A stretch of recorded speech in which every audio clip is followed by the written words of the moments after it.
Fedskov, altså det ligger lige omkring 6 minutter. Der er Fedskov, der er jo ikke grund til at sætte sig i øjeblikket. Det har andet år tilbage. Løb i morgen og...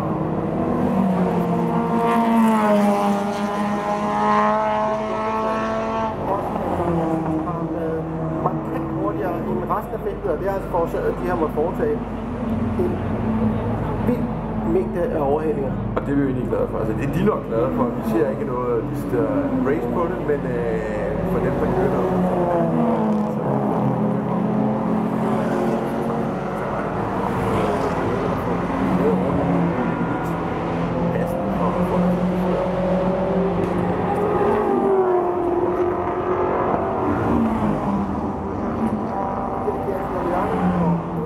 Kører.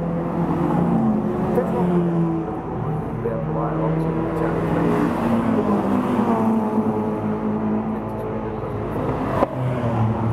Det bliver altså Fedskov, som